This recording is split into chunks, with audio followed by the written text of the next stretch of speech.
Welcome to This Wasn't the Plan podcast. I'm Kali. And I'm Brittany. And we're two best friends who met during breast cancer treatment in our 30s. This rocked our world, but we managed to get through it together. We've laughed, cried, and learned a lot along the way. This is our real, raw, and honest journey, and we're here to help you feel less alone in yours. Thanks for listening. Now let's get on with the show. Hello. Hi. How you doing? I'm good. How are you? I am fantastic. I am thankful for a ring light because it looks like it's daytime and it is pitch dark out. Dang, ring lights are really great. I wish I could Right. walk a ring light all the time and just give myself dewy, glowy skin all the time. But I'm not filming a reality show here, so I don't think that's gonna be happening. How's your week? Anything new? Anything new been going on? My week is good. End of year is just always super busy for me work-wise. And so trying to keep going with all of my healing protocols and the things that I have found that really keep me well. It's weird because it sometimes feels I have to balance not giving them up and being I just have to focus on the things I have to do right now because I used to do that. And then the new year would come around after all the holidays and work stuff and I was like, wow, I feel like crap. And not letting all of the must-dos of cancer wellness be more stress, right? Oh my gosh, I didn't work out 5 times this week or whatever it is. I think I have to balance a little bit of grace with also some hard boundaries of saying, no, I'm going to leave and I'm going to go prioritize my physical well-being right now. And that's okay. So that's kind of it. I started, been in a weird, speaking of working out, I've been in a weird, I was really bored with the strength training and what I was doing. So I started bar classes and I just started with a personal trainer and I started physical therapy. So I feel I've been adding a lot of good new stuff in. Started physical therapy for my shoulder. So that's hopefully going to not be too long, but yeah, just feeling a little bit frantic all over the place, but also there's all sorts of good stuff going. What about you? How are you doing? Awesome. I was just going to ask you, how do you like bar classes? Do you find them extremely challenging? Because I just want to say, I took one time when I lived in LA and I almost fainted. I had to sit down in the back and I never took another one. It was so hard. I was so embarrassed. And then I got anxious because I was literally sitting on the floor with 8 girls who were just and I'm I thought this was going to be kind of not that challenging. It was so hard. So just curious how you feel about bar. Okay, was the bar class you went to heated? No, it wasn't heated, but in LA, there was always you'd have a yoga class and then they'd make it with goats or they'd do something a little different. And this one was bar, but added some other stuff like cardio or something. I don't know, something. And my friend was working for the person and she's come to this class. And I'm okay, should be fun. Yeah, no, I just was really, I found it so hard. I'm just curious how you felt about that. It's hard. I really love it. So I've been going to this hot yoga studio for years. And I used to do a lot of hot yoga and now I've kind of transitioned. Bar feels like a really great, there's really light weights. So usually I'll use 4, 6 pounds, something like that. And then we do little cardio bursts. It's heated to 92 degrees. And it's a lot of isometric stuff, which balances really well because I actually learned this today from a personal trainer that I'm working with. I get really shaky when I lift weights and he's like, it's your nervous system, not feeling safe. So if you as soon as you start shaking, hold where you're at and breathe deeply. And so I think these isometric type things are also helping heal my nervous system.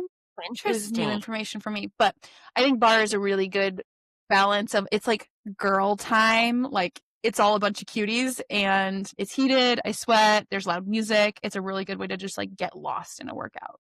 I should have known you would have liked it because your constitution is so strong that there's no way the bar class would have taken you down. Like it took me down. Well, great. They're really fun, but not for everybody. No, yeah, no, not for me. Yeah, how are you doing? I'm doing okay. It's been a challenging month, but um I feel like I'm like finalizing my treatment plan and I feel like really good about that. I'm nervous because I feel like, I don't know, it's always like kind of scary when you start anything. Like I was so scared before I started chemo and uh yeah, I just like I'm nervous, scared to leave home, sad to leave home, but I'm ready to like freaking reclaim my body and have some lasting healing. But because of how difficult Yeah, tell us a little I bit, like, how long are you going? Where are you going? I'm going to Idaho. It's called the Carlfeld Center. And initially it's going to be like a 3-week intensive treatment plan. And it really is like from morning till night. Like just, I don't think there's a lot of free time, but I've never really done that. I've done a lot of treatment, but I've always like gone home or like, it wasn't every day. It's like every week. It's so like having like all of that like all together, I think is going to be like really powerful. And also I'm going to be like away. So I don't have to take care of like anything but myself, as hard as it is to leave the family. So good. And yeah, so yeah, it's just that. But what I was gonna say is because it's been so difficult, I've been having to like get back to like my optimistic, like hopeful self. And it's been like really hard to find that resilience in me this time. And I told you this, and I thought we need to do a podcast about this because I know I'm not the only one out there with cancer that is struggling to like find that hope again when maybe they had a bad scan or maybe they are responding to treatment or like maybe there's a doctor that told them there's nothing they can do even though you still believe that there is. Like there's just it's hard to find that resilience sometimes. And I feel like throughout this time I'm being reminded of things that have helped me in the past. And it's weird that like I can't remember things sometimes, like things have helped you. And I always like, I feel like we talk about this. It's like you're always having to like relearn lessons throughout this journey. It's like, I don't know if it's like your body's way of like protecting you and like that hard time you went through a year ago, my body's going to not let you remember it to protect you. But then when it happens again, you're not going to remember how to get out of it again. So that's my long-winded. Compartmentalizing, disassociating, I don't know. Yeah, it's something. And maybe I'm totally off base here. But so today we're going to talk about resilience through the lows of a cancer journey. So that's what inspired the episode. Yeah, I think it's gonna be really, really helpful. So Okay. anyways, we're talking about resilience. Yeah. And would you say, okay, so like, I feel like there's some very common things to do to help you overcome the dark times of cancer. And what would you say are like your usual go-tos to have like to get you into a positive mindset? There is a lot that I would say I try to look at like body, mind, spirit, like care for a little bit of each part. And so, like, even just really practically speaking, sometimes I just have to move my body. And again, going back to bar, like, it's loud, it's happy music, I really am not thinking about anything but me being there. And so I think that some form of exercise can really help me.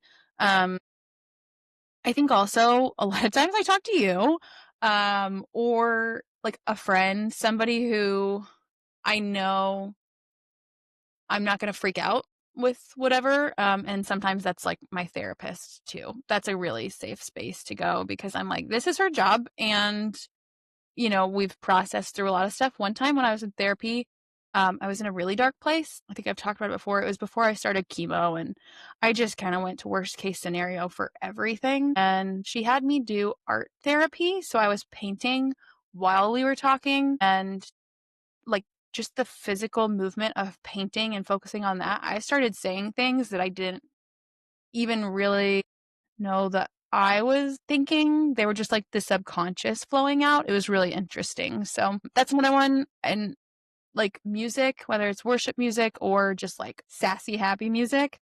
Mhm. And then I think like this one's not like maybe the best coping mechanism, but sometimes I just need a little getaway. And so like a book or a movie or something to like lighten the mood once I've like appropriately dealt with the stuff. So those are a few. And I know we've got some other ones that we both like as well. Like, what are a few for you? I'd say, like, when like, the usual ones are, like, gratitude. I s like, when I'm not, like, really, really low, when I'm just kinda, like, going through, like, normal cancer ebbs, um, I'd say, like, waking up every day and just, like, saying 3 things that I'm grateful for before I leave my bed. So I'll lay in bed and I'll say, "So grateful for A, B, and C." And then, like, throughout the day, I just, like, try to lean into gratitude of like, okay, I'm so grateful that I have this car that gets me here. Or like, I'm so grateful I have food on the table. Just your basic things that you kind of don't think about all the time because you have them all the time. And then another one is like affirmations. I remember both you and I, when we started at the center we went to, they gave us like these affirmations to read every day. And sometimes you don't really believe them. You may not believe them, but when you say them every day, and I remember I would just like sit on my floor. I took a rose quartz stone and I put it on my heart because you know the energy from like the rose quartz, and I'd sit there and I'd look in the mirror because you gotta look in the mirror because who else are you talking to about yourself? And I would say them, and I'd say them every day, and then it took a little while, but then I started What? yeah, and I started to believe them. And it can really elevate your mind and your spirit. It's like way more powerful. Well, we always say the mind is so powerful, right? So like speak into existence, like the things you want. And for a cancer patient, it's healing, you know? Um, then of course there's like prayer, you know, your basic prayer, dear Lord, help me get through this. And then just like being like optimistic. Those are like, I feel like have gotten me through like your normal times, right?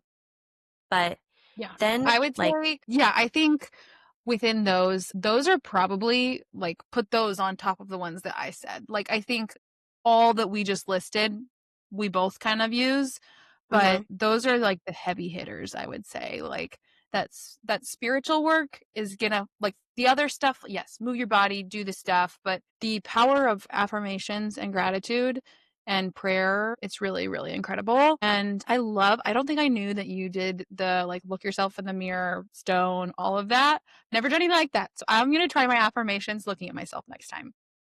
yeah, I'd say like at first you're kind of like, you know, it's not, you're not used to doing it. So it doesn't feel like normal. But then like, I don't know, it's like, who else are you going to talk to? You know, but yourself. And you have to look at yourself to talk to yourself. And it kind of like reinforces it, I think. Cause I used to do it in the bathtub, but I don't have a mirror in there. And so I don't know. I just felt it was like more powerful to do it in front of the mirror. Like, I don't know, there's something kind of just when I would do like the Evox therapy sessions, she would put like different stones on different parts of on like different organs because like, and I can't remember exactly, but I feel like your liver holds like anger, maybe like, I don't know, there's just different things. So different stones help with that.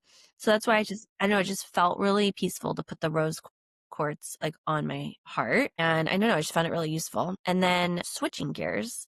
So I feel like during the cancer journey, there comes a time when these things aren't good enough and they kind of stop working. And those are like your really dark times when you're like truly like facing death or like looking it in the eye kind of. And because you have like, for me, it was bad scans. That always is what does it for me. It really does me in. And then what do you do like when that happens? Like, how do you get out of it? And that's kind of like what prompted obviously this whole episode. But I think it's like pretty relatable to have an emotional overload, emotional burnout, um, whether you're going through a cancer journey or just like a really difficult time in your life. And it's like, it just kind of becomes like this like negative cycle and you can't get out of it. And you just keep going down, down, down. And you're just like, I don't even know how to be optimistic right now. I can only think negative things, or I like don't know how to see hope right now. And it's like, okay, how do we get out of that? Yeah. And I think, with that, one thing that I would say that like worries me, my worrying worries me. And that's the challenge because like we can hear take your thoughts captive and we can hear just, replace those thoughts with, but like we can't, they just kind of spontaneously come up, whether it's thoughts of death or thoughts of like whatever the case is. I internalize it. And I think that's always such a hard place to be because you're like, I can't give that energy. I can't talk about that because then I'm giving it, power. And yeah, it's a I feel really, like, really hard. And I think that is where, yeah, I think it's like a double-edged sword because I feel the same way. Like it's like, okay, you have to feel your feelings and you have to get the stuff out so you're not holding it in. But then it's like, well, I don't want to say my fears and what I'm thinking because I don't want to give them power, And then you're like, okay, we've been taught that like your nervous system plays a huge role in cancer progression and cancer, whatever. So here I am stressed out, so anxious, and I'm really anxious about being so anxious and being so sad. And it's like, yeah, you're like, how do yeah, you just that's why it's like this like really dark spiraling circle. And but sometimes I just feel like you have to let it, I think it's better to let it all out than keep it in, because when you keep it, I don't know, I just feel like I'm starting to learn that like talking about it, saying it out loud, getting it out, crying it out, however you got to get the dark feelings out, is like more of a release and letting go, as opposed to like telling somebody some spirit that's gonna like be like, nope, you said that, now you get that. That's illogical. That does not make sense, but that's like where my mind goes sometimes. yeah. Yeah, along those lines, I would say like having someone who can walk with you through those and not be shaken by some of the, the dark feelings or ask you a little bit and give you space to process those is really helpful because like, when I was first diagnosed, my best friend and I went on a trip. We already had it planned, and 4 days before the trip, I got a diagnosis, and like she asked me some really hard questions and I didn't know. I was so new. I was like she would, she's like, "Do you think you're gonna," and this is not something that you just ask anybody, but like if it's someone who's going through it and they trust you and they're talking to you about it, I think not being rattled by that and showing that you're like, I'm cool. I'm here for you. And you're like, you and I have talked a lot about these things. And I'm like, it's not rattling me. It's not shaking me. I believe you're going to heal, but I want to be a place where you can come like process those things because then it takes away their power for sure. Yeah, I feel like you're really good at this. I have another friend who I can truly like tell anything to, and like, having a safe place to having a friend, or if you don't have a friend, a therapist, somebody that you can tell those dark things to, or like hold space for it, because they may be like, they can reassure you that like, no, that's not true. Like when you always tell me, I believe you're going to heal, like that's really powerful for me. It's like, I used to be able to do that for myself, but when it's like really dark, sometimes I can't get there. And I need like, my like best friends, the ones that like have been through it with me, like to be like, no, you are going to heal. And not everybody can do that. And I feel like, especially with this last month, like I feel like throughout my journey, I've really set the tone for how I want people to be around me, or how I want people to feel around my diagnosis. And I always want them to feel hopeful and not scared, not fearful. I don't want those emotions. And so I've always maintained a very hopeful, optimistic outlook and disposition. And people meet me there. Like everyone around me meets me there. But this last like a month and a half has been really hard, and like haven't been able to be like that. And I've sort of seen it bleed into some people around me, and I could feel their fear, and then it like made me more scared. And it was just like, okay, it kind of made me realize not everybody can handle those feelings. And one of my friends, she's a therapist, she's an amazing therapist, but she happens to be my best friend, so she gives me great advice. And she said, everyone, and I thought this was like a really like astute observation. Everybody around the cancer patient is going to have their own feelings about you, right? They're all going to have their own feelings about it. And it's not for me, the cancer patient, you, the cancer patient, to hold those feelings or feel those feelings. And they need to deal with their feelings like on their own, right?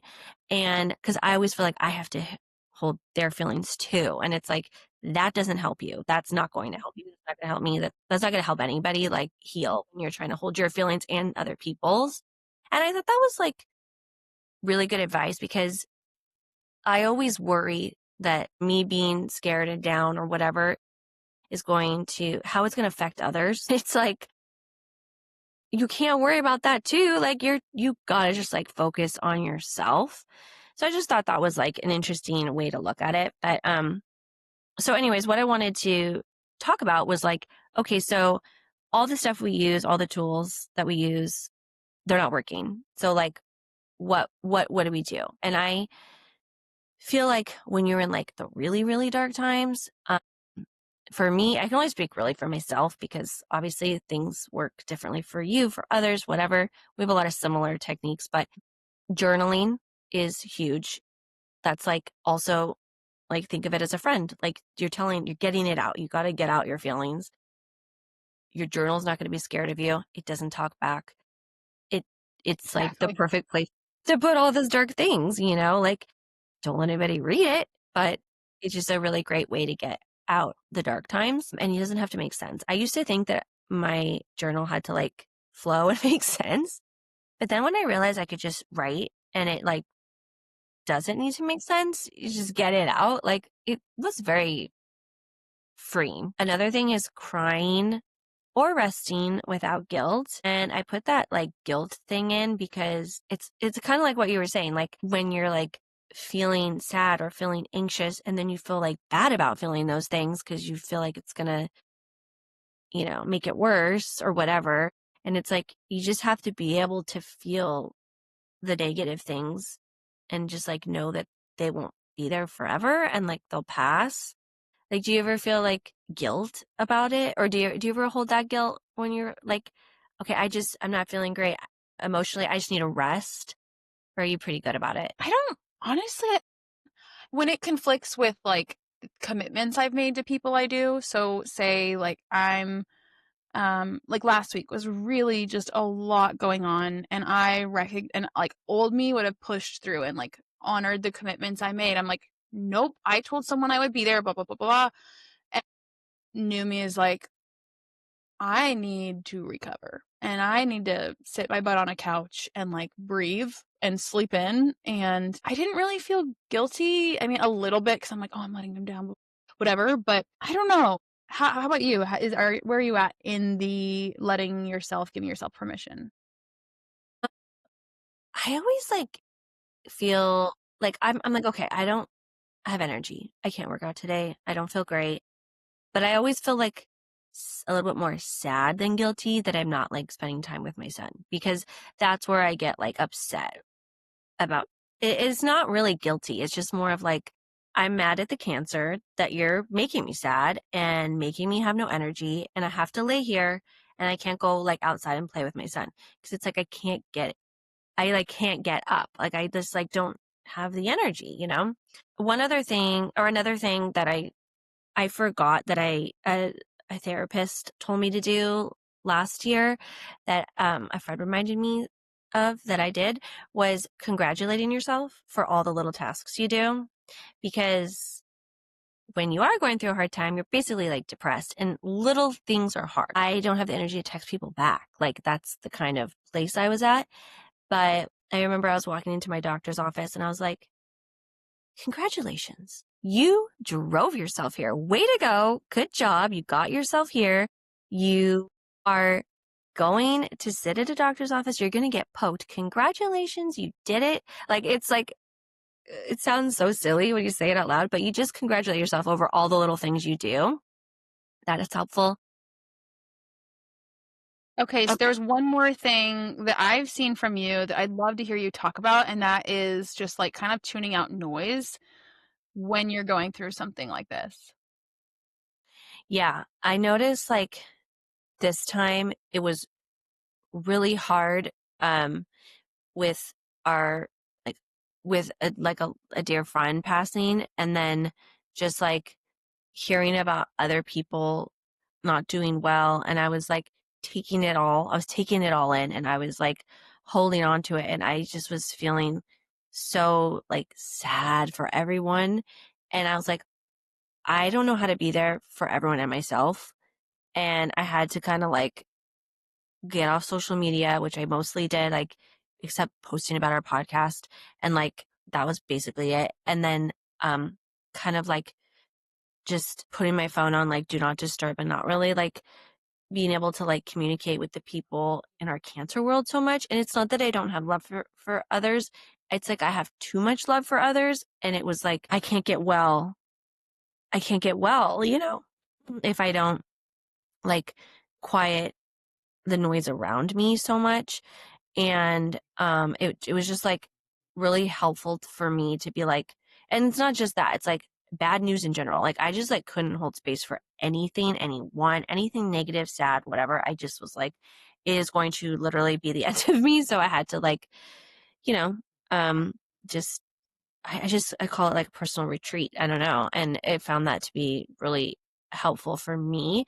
Maybe others out there who find themselves like being more empathetic, or just like feeling like they want to be there for others too, because you have to be there for other people who are going through the same thing. It's like, no, you need to be here for yourself right now, and that is it. Like, your priority is yourself.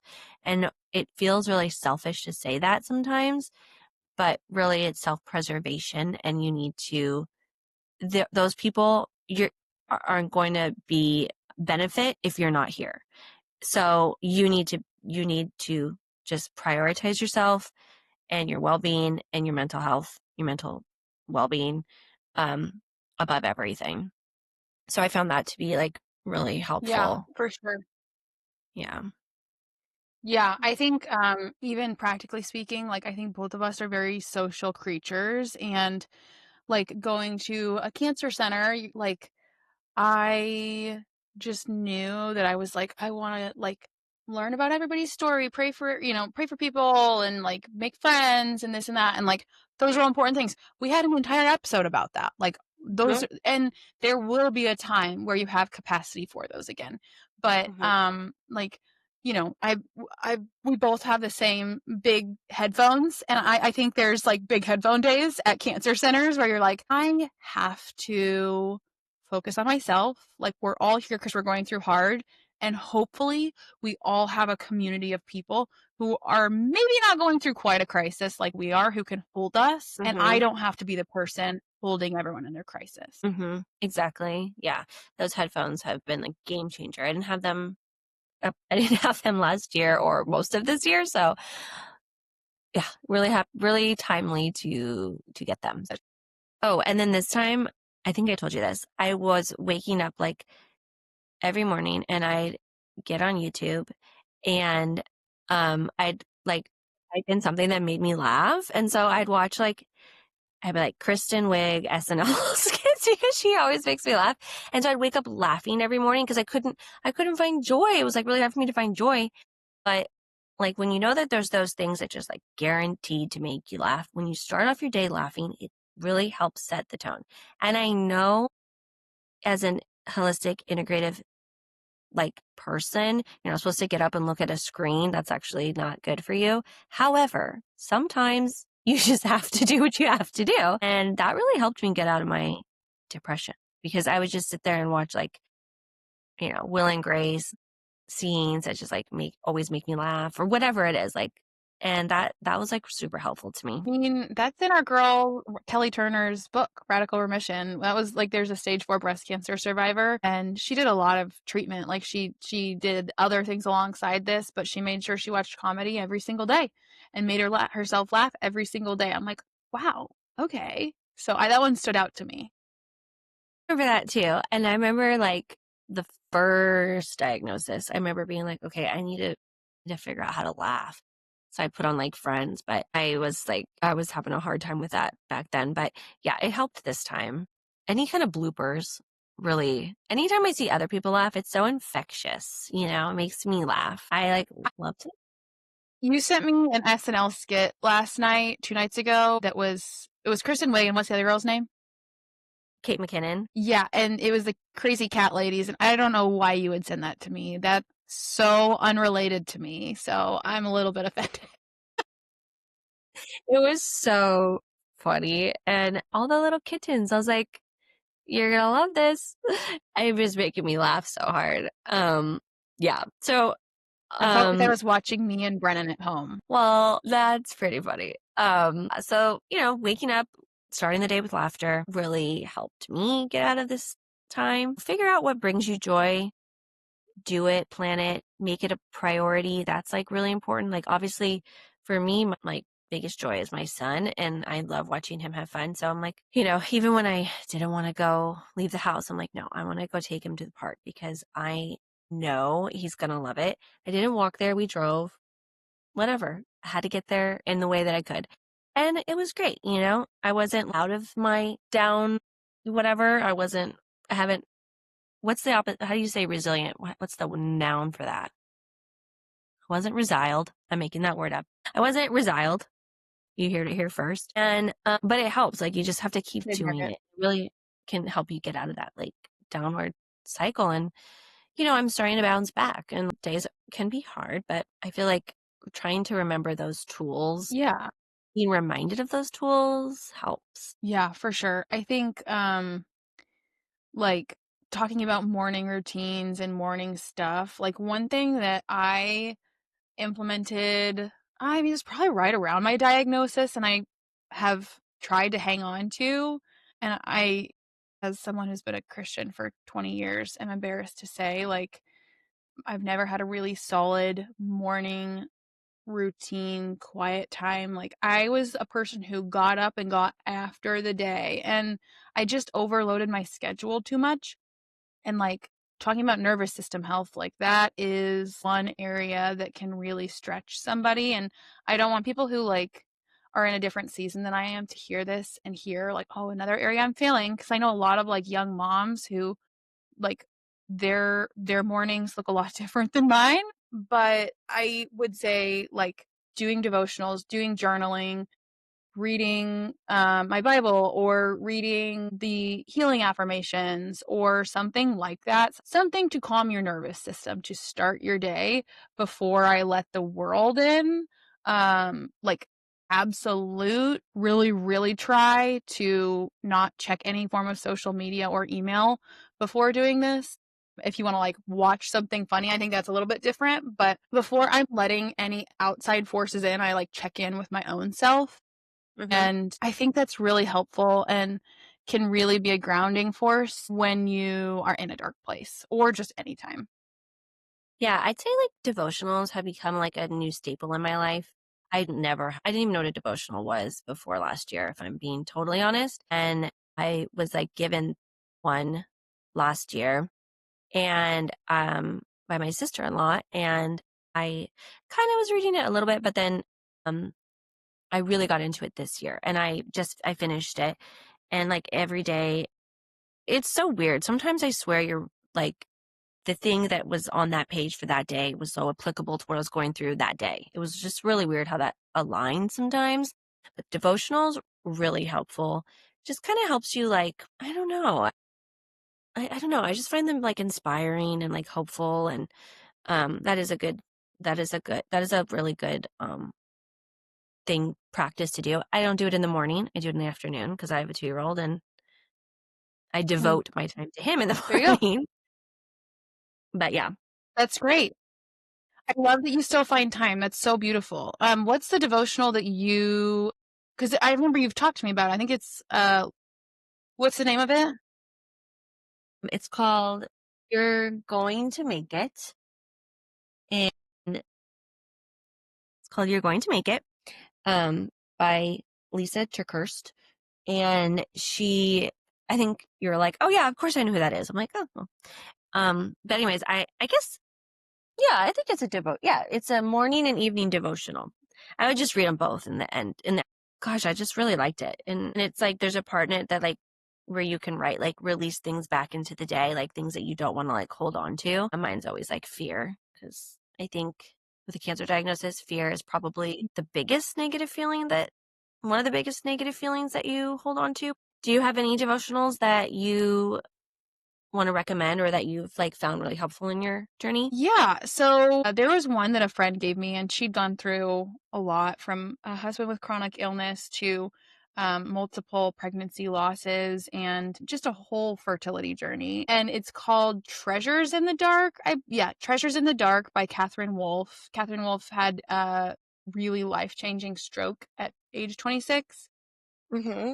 And she was like wheelchair bound and had just a lot of physical manifestations of that. And she's like kind of funny, but also goes really deep. And so that was a really good one. I think Lisa Turkhurst has another devotional or another book. She's got a couple, because she has a really, really tough story with her marriage and a husband who went through addiction. So I think she's got a couple really good books. And I don't know. I'm reading Beat Cancer Daily, and I'm actually going to read something from that in a little bit. It's okay. Like, it's really short little things every single day, and some of them are amazing. So, like, I would say some days I'm like, okay, that was take it or leave it, but it's another good resource. And I know a lot of people love Jesus Calling. It's like probably the number one selling devotional of all time. So that's another one that I've read at one point in my life. I haven't heard that one, but I just learned about devotionals, so not surprising there. Maybe Jesus is calling you up. Jesus, please listen to me. Hear me. Are you there? Do you want to read Beat Cancer Every Day? Yeah. Oh, yeah. I can read that now. This was in the reading a few days ago, and I knew we were going to be talking about this. So I sent Callie a screenshot, and I thought it'd be really good to read this out loud and, run it back a few times if it's helpful for you. And if you have Beat Cancer Daily, it's on page 218, day 218. So it says, no one talks to you more than you. Instead of depending on encouragement from others, which may be in short supply, now is the time to be your own head coach and start encouraging yourself. You can apply this to every area of your life. I am smart. I am strong. I am courageous. I am loved. I am worthy of love. I am blessed. I am attractive. I am successful. I'm valuable. I belong here. I can do this. I am healed. I am healthy. I am well. Talk to your body. Talk to your organs. Talk to your cancer cells. Tell them you love them. Tell them to be healed. And tell them to be well. Taking care of your physical body with healthy food and exercise is one way to love yourself. But most important way to love yourself is also choosing to think about yourself and speak to yourself in a loving, kind, and encouraging way. This requires daily practice and may feel strange at first. If you've been in the habit of beating yourself up and even hating yourself, stop doing that. Interrupt those critical, self-defeating thoughts with loving encouragement and affirmations above. So that today's encouragement is encourage yourself and talk to your body in a loving way. And there's like a mindfulness practice called loving kindness. And I have taken a couple mindfulness courses, and I don't remember very much from them because I fall asleep every time I try to meditate. But I do remember loving kindness, and I remember being like rocked by that and being like, wow, I need to be nice to myself. So Yeah, no, that's like so timely and so perfect, that excerpt. And it also is kind of like what we were talking about with like affirmations in front of the mirror, like talking to yourself. And, your words are powerful. So thanks for sharing that.